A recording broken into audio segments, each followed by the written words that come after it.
Hello नमस्कार student, कैसे हैं आप सभी का स्वागत है आपके अपने इस YouTube channel Sandeep Dubey CGPSC में।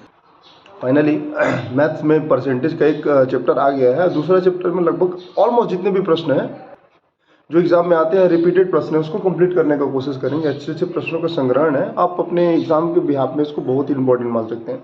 साथ ही न सिर्फ इतने ही प्रश्न बल्कि और आपको कुछ प्रैक्टिस करने होंगे। और जैसे आप रेलवे या SSC में पढ़ते हैं तो वहाँ का कॉन्सेप्ट यहाँ कॉन्सेप्ट थोड़ा बेसिक अंतर होता है, वहाँ थोड़ा डिटेल में जाएंगे और जितने शॉर्ट अधिक से अधिक ट्रिक का यूज़ कर सके करेंगे। बट यहाँ क्या है, अगर आप बेसिक इन्फॉर्मेशन रखे हैं, थोड़ा कॉन्सेप्ट जानते हैं तो बना लेंगे, क्योंकि आपके पास पर्याप्त समय होता है। ठीक, उसी के बिहाफ में जो आए हुए प्रश्न हैं उसको भी देखेंगे और जो ऐसे प्रश्न आते हैं उनको भी देखेंगे। स्टार्ट करते हैं पहले प्रश्न से आज के सेशन में। देखिए, क्वेश्चन को समझने का प्रयास करना, बहुत ईजी क्वेश्चन है। ईजी क्वेश्चन से स्टार्ट कर रहे हैं। चीनी के मूल्य में 20% वृद्धि होने पर उसका जो नया मूल्य है वो 480 हो जाता है। ठीक, 480 हो जाता है। तो आपको बताना है कि प्रारंभिक मूल्य क्या था, स्टार्टिंग में मूल्य क्या था। बहुत ईजी क्वेश्चन है। जैसे मान लो इसको हल करेंगे, वैसे तो आप देखते हैं इसका आंसर आपको बनना चाहिए। अच्छा, कोई भी चीज अगर वृद्धि होता है ना, ये बोल दिया तो किसमें होगा, 100% में होगा। कितना प्रतिशत वृद्धि, वृद्धि मतलब होता है धनात्मक। 20% वृद्धि तो कितना हो जाएगा, 120%। ठीक, अगर कमी के बारे में बात करें तो यहाँ पर क्या हो जाएगा, निगेटिव, माइनस मार्किंग। और 100 में अगर 20 माइनस करोगे तो 80। तो इसको ध्यान में रखना, कभी भी वृद्धि होगा ना तो 100 में होगा और कमी होगा तब भी 100 में होगा। तो अब इस प्रश्न का उत्तर या सॉल्यूशन कैसे करेंगे। 20% वृद्धि, मान लो किसी चीनी का पहले का मूल्य X था जिसमें 20% वृद्धि हुआ, तो कितना वृद्धि हुआ, 120 हो जाएगा, क्योंकि 100 में ही ऐड होगा। और परसेंट दिया है तो नीचे में क्या हो जाएगा, बटे 100। तो जैसे 20% वृद्धि हो रहा है तो उसका नया मूल्य कितना हो जा रहा है, 480। बस इसको आपको हल करना है, बहुत इजी है। देखो, ये जीरो से कटा है पहला चीज। अब देखो इसको आप शांतर कर दो, वैसे तो यहीं से बन जाएगा, लेकिन आप एक काम करो, 480। ठीक, अब यहाँ पर सब ध्यान रखो, जो नीचे का है जब तिर्यक गुणा होता है तो ऊपर चले जाता है, तो मल्टीप्लाई करो, और जो ऊपर का है वो नीचे आ जाता है, बटे 12। ठीक, 12 कम 12, 12 जो 48। ठीक, तो x बराबर 40 गुणित 10 करोगे कितना आ जाएगा, 400। तो ये जो रहा पुराना मूल्य रहा, और जैसे 20% इंक्रीमेंट हुआ, ठीक, तो जो नया मूल्य है वो कितना मिलेगा, 480 का। तो इसको थोड़ा फेर बदल करके दे सकते हैं। फिर यही जो कॉन्सेप्ट है ये आपके लिए बहुत महत्वपूर्ण है। ठीक, अब दूसरा प्रश्न स्टार्ट करते हैं। स्क्रीनशॉट ले ले या फिर इसको बना कर। दूसरा प्रश्न है, ये भी बहुत इजी क्वेश्चन है, बस शब्दों को पकड़ना।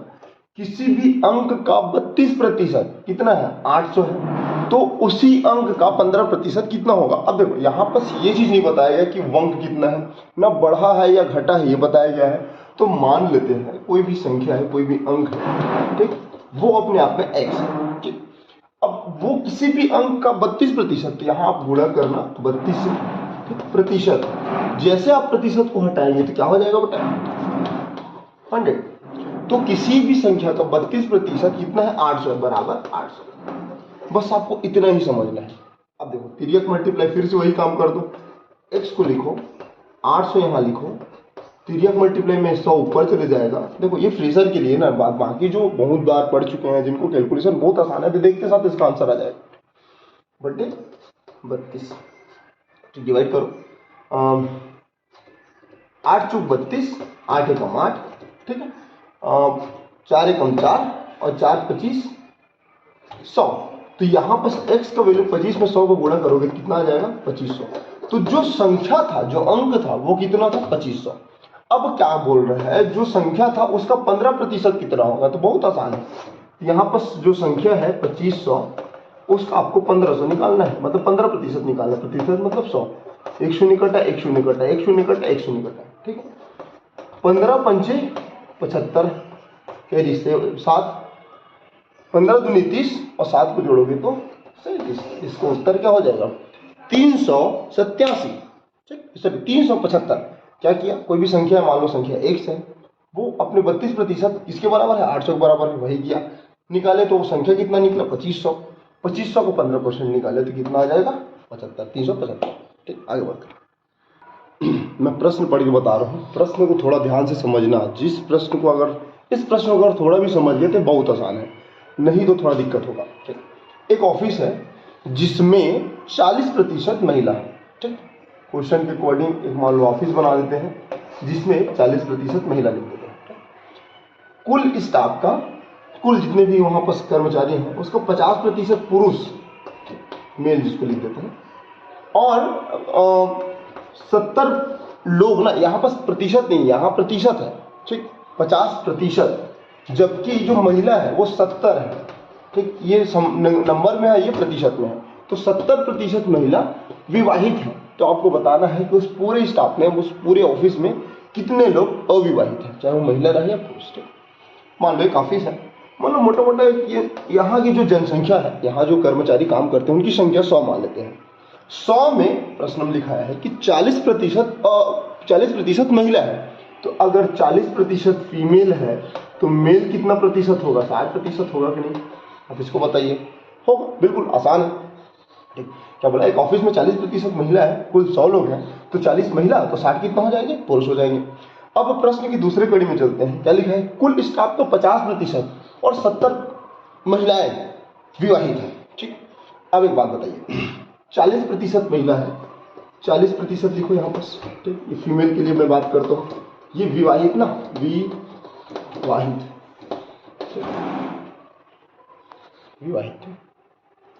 40% महिला में कुल कितने लोग विवाहित हैं? 70 लोग, तो मल्टीप्लाई 70 कर दो, और प्रतिशत मतलब 100। ठीक, तो ये जीरो कटा, ये जीरो कटा, ये जीरो कटा, ये जीरो कटा, तो 7 चौक 28। तो महिला जो विवाहित है उनकी संख्या कितनी हो गई? 28। महिला जो विवाहित है उनकी संख्या कितनी हो गई? 28। अब पुरुष को लेके चलते हैं। ठीक, इस ऑफिस के 50% पुरुष, कितना? 50% पुरुष विवाहित है, तो ऑफिस में कुल कितने पुरुष हैं? प्रतिशत में अगर बात करूं तो 60%, यहां पर पुरुष लिख देता हूं, पुरुष और विवाहित। ठीक, तो भैया जो भी जितने भी स्टाफ हैं उसमें से 50% पुरुष विवाहित हैं, जो अपने आप का जो 60% है ना उसी में तो विवाहित रहेंगे ना, बटे 100 कर दो। ठीक, ये जीरो कटा, ये जीरो कटा, ये जीरो कटा, ये जीरो कटा, तो 5 × 31। तो यहां पर ध्यान रखना, पुरुष जो विवाहित है उनकी संख्या 30 है, महिला जो विवाहित है उनकी संख्या कितना है? 28 है। तो कुल विवाहित लोग अगर मैं बात करूं, कुल विवाहित, कुल विवाहित, कुल विवाहित भैया 28 में आप 30 को जोड़ दो तो कितना आएगा? 58 आएगा कि नहीं? तो इतने लोग 58 लोग, 58 लोग क्या है? विवाहित है। तो अविवाहित पूछा है प्रश्न में, अविवाहित कुल अपने आप का 100% है, उसमें 58 को माइनस कर दो तो क्या आ जाएगा? 42। तो 42 लोग क्या है? 42 लोग क्या है?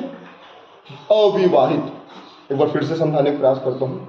एक ऑफिस में 40% महिला है, कुल ऑफिस में मान लो 100 लोग हैं, तो 100 में 40 महिला है, तो पुरुष कितने होंगे? 60। यहाँ तक समझे? ठीक, अब बताया कि कुल स्टाफ को 50% पुरुष, जबकि 70%, यहाँ पर पुरुष लिख लो, जबकि 70% 70 लोग महिला विवाहित है। अब 40% का 70 निकालोगे तो 28% महिला आ जाएगा। यहाँ तक समझे?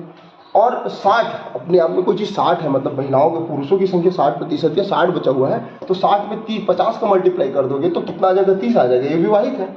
आपस में दोनों विवाहित लोगों को जोड़ दो तो 30 में 28 जोड़ोगे तो 58 आएगा। और कोई चीज़ अपने आप का कितना प्रतिशत होता है? 100, क्योंकि हम 100 लेके बना रहे हैं, तो 58 में 100 को माइनस करेंगे तो कितना आएगा? 42। बहुत आसान है, एक बार समझना, बनाने का प्रयास करना, आपसे बिल्कुल बनेगा। स्क्रीनशॉट ले लो या फिर बना के देख लो। देखिए ये प्रश्न जो है ना, वैसे तो इसको हजारों तरीका से बना सकते हैं, कई फार्मूला के आधार में बना सकते हैं, डायरेक्टली बना सकते हैं, वो आपकी समझ है। जब आपको चीज़ों में पकड़ आ जाएगा ना तो इसको देखते साथ इसका आंसर आप बना सकते हैं। देखते हैं कैसे बनाना है। सेव के मूल्य में, मान लो 5वां प्रश्न, सेव के मूल्य में 40 रुपये प्रति केजी से, अगर सेव का जो मूल्य है, मान लो एक सेव है, एक एप्पल है, ठीक, जिसका मूल्य पहले कितना था? 40 रुपये था। कितना था? 40 रुपये था। तो अगर समय के पश्चात क्या होता है, जो सेव है जो 40 रुपये में पहले मिलता था उसका मूल्य क्या हो गया? कम हो गया, 30 रुपये हो गया। कम हो गया, कितना हो गया? 30 रुपये हो गया। तो सेव के मूल्य में 40 रुपये प्रति केजी जो मिलता था वो 30 रुपये प्रति केजी मिला, मतलब कुल मिला के 40 रुपये में मान लो 12 मिलता था, तो 30 रुपये में 12 मिलेगा, ये बोल रहे हैं। होने पर कोई व्यक्ति अपने खपत में कितना प्रतिशत वृद्धि करे कि खर्च अपरिवर्तित रहे, मतलब उसको पहले जैसा खर्च रखना है 40 रुपया, और उसका जो क्वांटिटी है ना सेव का वो बढ़ेगा, क्योंकि भैया रेट कम हो गया। तो यहाँ पर ये बताया गया है। तो आपको बताना है कि कितना प्रतिशत वृद्धि होगी ना, खर्च में कोई प्रभाव ना पड़े। कितना प्रतिशत वृद्धि करें। अब देखो बहुत सारा तरीका, जैसे मैंने बताया आपको, मैं एकदम बेसिक फॉर्मूला से एक कॉन्सेप्ट से बताता हूँ, कुछ मत करना। पहले कितना था 40, वर्तमान में कितना हो गया है 30, ठीक। प्रतिशत मतलब होता है 100, लेकिन यहाँ 100 मत लिखना, ये समझा, ये कंजप्शन है ना, कंजप्शन 1 और 2, ठीक। अब एक बात बताओ, ये आपस में एक काम करो, दोनों को घटा दो। तो 40 में अगर मैं 30 को घटाता हूँ और जो नीचे का वैल्यू उसको नीचे में लिख देता हूँ, ठीक, तो कितना बचेगा 10/30 बचेगा। और प्रतिशत मतलब होता है 100, यही करना है, 1 0 कटा 1 0 कटा।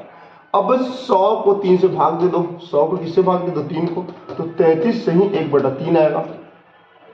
बस हो गया, खत्म, कहानी यही खत्म। यही उसका प्रतिशत है कि 33.1/3% अगर वृद्धि होता है तो 40 से 30 रुपए होने पर आप अपने खपत में 33.5% या 33.1/3% बढ़ाते हैं तो उसके खर्च में कोई प्रभाव नहीं पड़ेगा। अब देखो यहाँ पर मैंने कैसे बताया, फ्रेशर के लिए देखा, इसको आप बना सकते हैं वैसे 100 लिखे, बटे 3 लिखो, ठीक। 3 का टेबल ऐसे पढ़ो कि 10 से ज्यादा मत हो, तो 3 तिया 9, भागफल यहाँ, ठीक, भाजक यहाँ, तो 10 में से 9 जाएगा, कितना बचेगा 1, यहाँ 0 लिख दो। फिर 3 का टेबल ऐसे पढ़ोगे 10 से ज्यादा मत हो, तो 3 तिया 9, ठीक, बचेगा कितना 1, बचा ना। तो नीचे जो शेषफल बचता है उसको पहले लिखते हैं, जिससे आप देते हो उसको नीचे में लिखते हैं, जो आपका आया उसको सामने में लिख देते हैं। यही मैंने किया डायरेक्टली, बस इतना डिफरेंस है। अगर आप चीज़ों को अच्छे से बनाते रहेंगे तो ये बिल्कुल समझ आ जाएगा, ठीक। आगे बढ़ते हैं, स्क्रीनशॉट ले सकते हैं अगर चाहे तो, ठीक है। ये प्रश्न व्यापम का या पीएससी का सबसे ज्यादा रिपीटेड क्वेश्चन है, ठीक। न सिर्फ व्यापम पीएससी बल्कि आपको सीजी एसएससी सीजीएल में देखेगा और रेलवे में दिखता है। तो क्वेश्चन बहुत ही इंपॉर्टेंट क्वेश्चन, पहले पढ़ो समझो फिर इसको बनाना है। चीनी की कीमत में 20% की कमी हो रही है, मतलब चीनी है, विक्रेता है, कोई खरीदने गया है, 20% कमी हो गई, तो ग्राहक को 600 रुपए में 5 kg ज्यादा उसको चीनी मिल रहा है। तो आपको ये बताना है चीनी का वर्तमान मूल्य जो पहले था, वर्तमान मूल्य जो कम होने के बाद हुआ, ठीक, और पहले का मूल्य को बताना है।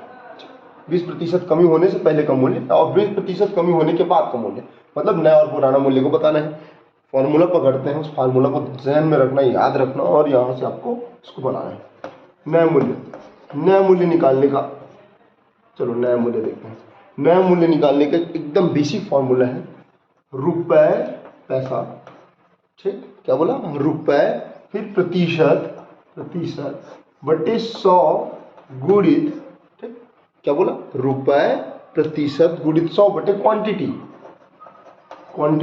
या अमाउंट, ठीक, क्वांटिटी मतलब मात्रा, सॉरी। नया प्रतिशत या नया आपको मूल्य निकालना है तो सबसे पहले रुपए गुणित 100 बटे 100 गुणित क्वांटिटी, मतलब सबसे पहले रुपए रखना, फिर जो प्रतिशत दिया उसको रखना, फिर 100 रखना, जो भी मात्रा है उसको रखना। अगर पुराना मूल्य निकालना है, पुराना कुछ नहीं करना, रुपए गुणित 100, नो चेंजेस, रुपए गुणित प्रतिशत, 100 माइनस प्रतिशत गुणित क्वांटिटी, ठीक। अब इसके आधार में इस प्रश्न को बनाने का प्रयास करते हैं। देखो चीनी की कीमत में 20% की कमी हो रही है, हल देख लो। चीनी की कीमत में कितना प्रतिशत की कमी हो रही है, 20%। तो जो प्रतिशत परसेंटेज का वैल्यू जो दिया है वो कितना दिया, 20%। पहले एक करके रख लेना, बहुत सारे प्रश्न आपको बता दूंगा बनाए, ठीक।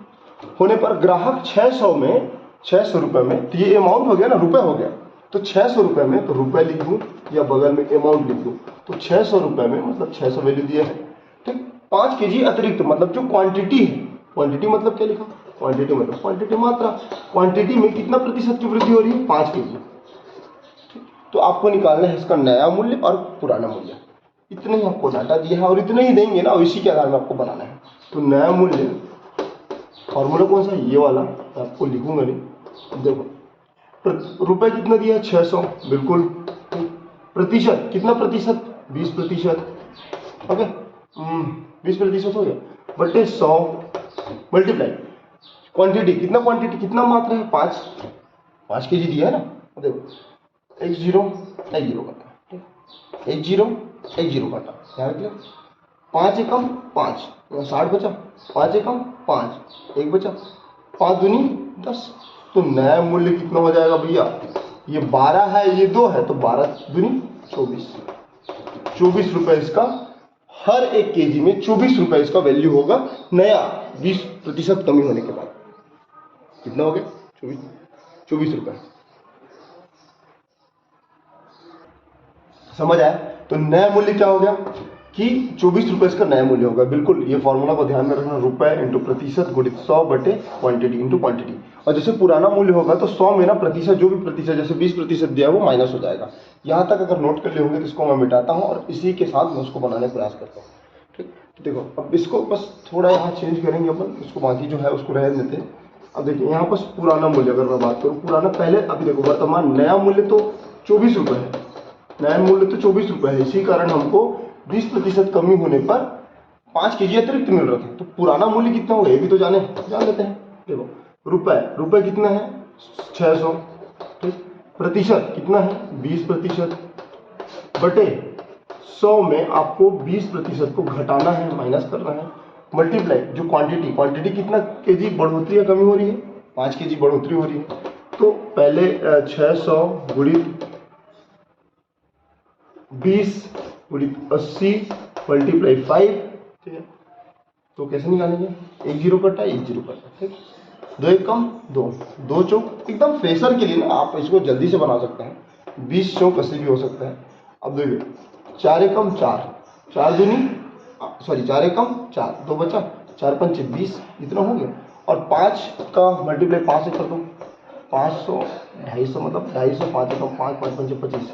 ठीक, एक मिनट में फिर से बता दिया। तो देखो 600 गुणित 20, 100 में 20 माइनस होगा तो 80 और 5 का 5 दे, 20 से कम 20 बड़ा से कर दें, 20 चौक 80 हो गया।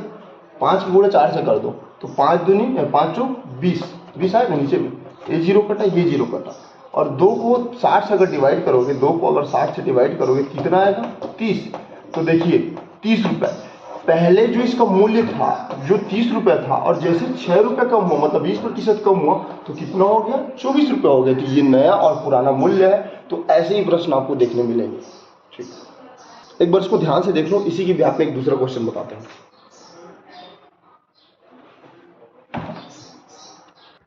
देखो ये क्वेश्चन को ध्यान से देखना। देखो यार बहुत शॉर्ट रूप में इसको मैं लिखा हूँ, देखो ध्यान से समझना। ऐसे बहुत सारे प्रश्न आपको देखने मिलेंगे ना, कमी ज्यादा, जहां पर कमी हो गया वापस माइनस, जहां पर अधिक हो गया वापस पॉजिटिव।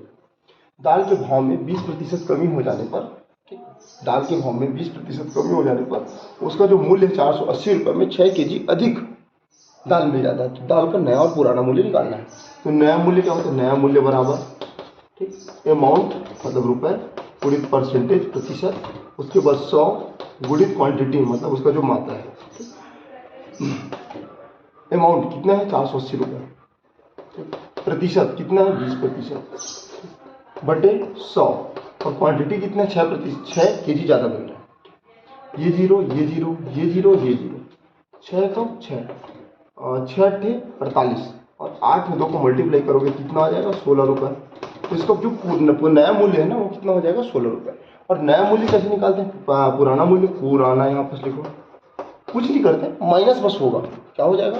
माइनस बस। ये फॉर्मूला है, रुपए इंटू प्रतिशत, 100 में प्रतिशत को माइनस करो बराबर क्वांटिटी। रुपए कितने हैं? सेम 480 रुपये। ठीक, प्रतिशत कितने हैं? 20%। 100 में कितना प्रतिशत का कमी हो रहा है बोल रहा है, मतलब 20%। तो 100 माइनस 20 करेंगे कितना हो जाएगा? 80 बटे, ठीक, क्वांटिटी कितने? 6, इतना ही करना। ठीक, 20 से कम 20, 20 चौक 80। ओके, 6 कम 6, 6 सत्ते 6 48। ठीक है, क्या बोला?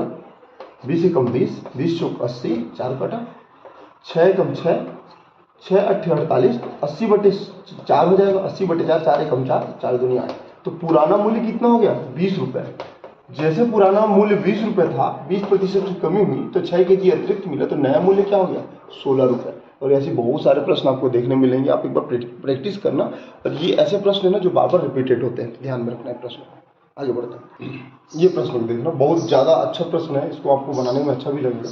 देखो, एक व्यक्ति का आय, अगर कोई व्यक्ति जिसका कुछ भी है उसमें 75% वो खर्च कर देता है। तो कितना खर्च कर दिया? 75%। तो बचेगा कितना? 25, उसको बाद में देखेंगे। तो अपने आय का 75% वो खर्च कर देता है। कुछ दिन बाद हुआ क्या? उसके आय में 20% की क्या हो गई? बढ़ोतरी हो गई, वृद्धि हो गई। तो वो अपने खर्च में कितना प्रतिशत और वृद्धि कर दिया, 15%। बिल्कुल। तो आपको बताना है कि जो बचत है उसमें वृद्धि या कमी जो भी है उसको दिखाना है। अच्छा, एक्चुअल में आय क्या होता है? आय क्या होता है? आय बेसिकली होता है जो आपने कमाया। ठीक, तो अगर खर्च को बचत में जोड़ दो तो आपको क्या मिल जाएगा? आय। मान लो आपने 100 रुपये कमाया, 30 रुपये खर्च किया, तो आपको बचत कितना होगा? 70 रुपये। तो भाई खर्च और बचत का जो योग है वही तो आय होगा ना। ये सारी चीजें हैं। अब मोटा मोटा एक मान के चलते हैं, क्योंकि ऐसे प्रश्न में फॉर्मूला नहीं रखना। मान लो एक व्यक्ति का आय 100 रुपये है। एक व्यक्ति का आय कितना है? 100 रुपया, जिसमें वो 75% यहाँ पर इनकम लिख देते हैं, एक्सपेंडिचर लिख देते हैं, सेविंग लिख देते हैं, मतलब बचत। तो मान लो 100 रुपये उसका आय है जिसमें वो 75% खर्च कर दे, मतलब कितना? 75 रुपये खर्च कर दे। ठीक, तो बचत कितना होगा? 25% या 25 रुपये। यहाँ तक समझे? अब क्या बोल रहा है दूसरा लाइन में कि उसके आय में 20% वृद्धि हो जा रही है। तो 100 उसका आय है, इसमें कितना प्रतिशत वृद्धि हो रहा है? 20%। मतलब 120% के आधार में बनाएंगे ना, तो 100 का 20% कितना हो जाएगा? 120 हो जाएगा। तो 120% वृद्धि हुआ, तो उसका जो खर्च था उसमें कितना प्रतिशत का इजाफा हुआ? 15% हुआ। क्या? बिल्कुल हुआ। तो इसको कैसे आप बनाएंगे? लेना, इसको ध्यान से आप समझना जो मैं बताने जा रहा हूं। पहले कितना था बचत? खर्च 75, बढ़ोतरी कितना हुआ? 15। कितना किसमें बढ़ोतरी होता है? 100 में। तो 15 प्लस 100 करोगे तो 115।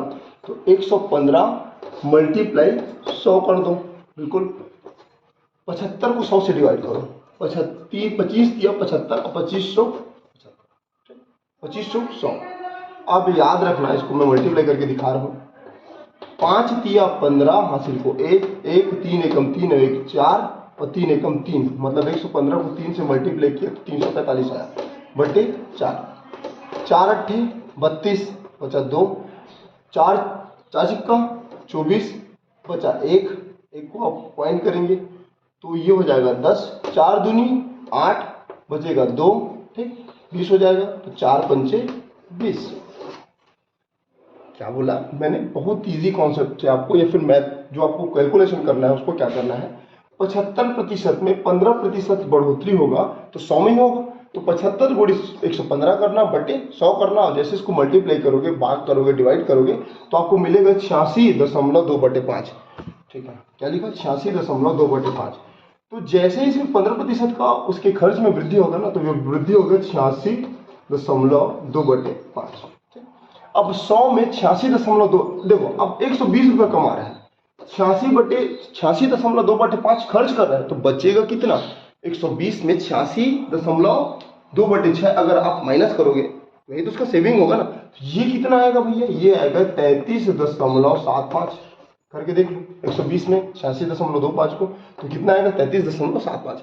अब प्रश्न में बोला है कि बचत में वृद्धि, तो ये जो बाकी चीजें है ना, कमाई, खर्च, इसको छोड़ दो, सिर्फ इसको पकड़ो। किसको पकड़ो? सिर्फ बचत को पकड़ो। पहले बचत 25 था, अब बचत 33.75 हो गया, क्योंकि उसकी इनकम में बढ़ोतरी हो गया है। तो जब दोनों को आप माइनस करोगे 25.75 को, सॉरी 25 को 33.75 से, तो इसका वैल्यू आएगा 8.75। करके देख लो भाई, 25 में 33 को कितना आएगा? 8 आएगा, और जो 7.5 है उसको 7.5 है वो तो रहेगा।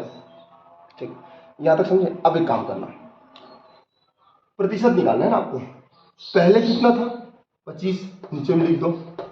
दोनों को माइनस करने के बाद कितना आया? 8.75, यही आया, ठीक, गुणा 100।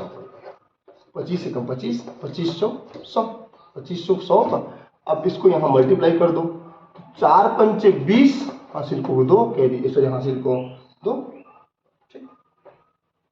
4 सत्ते कितना था? 4 सत्ते 28, 28 में 2 जोड़ोगे तो 30 बचा 3, और 8 चौक 32, और 32 में 3 जोड़ोगे तो 35।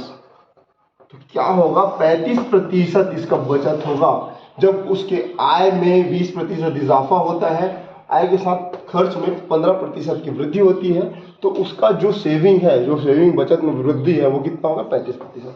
बहुत ज्यादा अच्छा क्वेश्चन, एक बार देखो, नोट करो, समझने का प्रयास करो।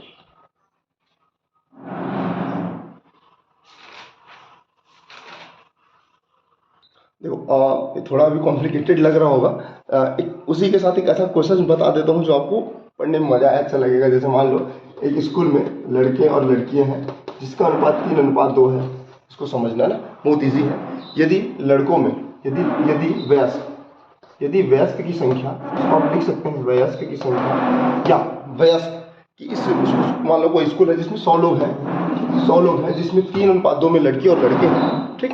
और इसमें जो वयस्क ना, उसमें 20 लड़कों में या बॉय में 20 लोग वयस्क हैं, ये स्कूल है, ठीक। और गर्ल्स में, लड़कियों में 25 लोग वयस्क हैं। ये प्रश्न है ना, मैं बना के बता रहा हूँ।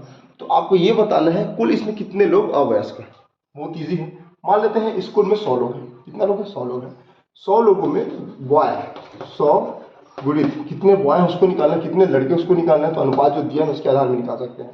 तो 100 को लड़के का जो रेशियो है 3 है, दोनों को जोड़ दो कितना आ जाएगा? 5 आ जाएगा। 5 एकम 5, 5 दूनी 10, मतलब 60। पूरा करोगे 20 होगी। लड़कों की संख्या कितनी है? 60 है स्कूल में। तो लड़कियां कितनी हो जाएंगी? तो 40 होंगी। अब देखो 60 में 20 लड़के वयस्क हैं। तो 60 में 20 लड़के क्या है? वयस्क हैं। तो एक काम करो, 60 में 20 को माइनस कर दो तो कितना बचेगा? 40। और लड़कियों में 25% या 25 लोग वयस्क हैं। 25 तो 40, कुल लड़की 40 है, उसमें 25 को माइनस कर दो कितना आ जाएगा? 15 आएगा। ठीक है। देखो यहाँ पर एक चीज मैंने गलती किया। क्या यहाँ तक तो समझ गए होगे कि लड़कों की संख्या 60 है और लड़कियों की संख्या 40 है। 100 के आधार में, 3/2 के आधार में। ये जो 20 है ना वो प्रतिशत में है, 25 जो है प्रतिशत में है। अच्छा अब देखो लड़कों की संख्या जो वयस्क है, वयस्क लड़कों की संख्या कुछ नहीं करना, जो लड़के हैं ना 60 हैं उसमें 20% को आप निकाल देना। 1 0 1 0 1 0 1 0 6 दूनी 12। तो जो लड़के जो वयस्क हैं उनकी संख्या कितनी है? 12।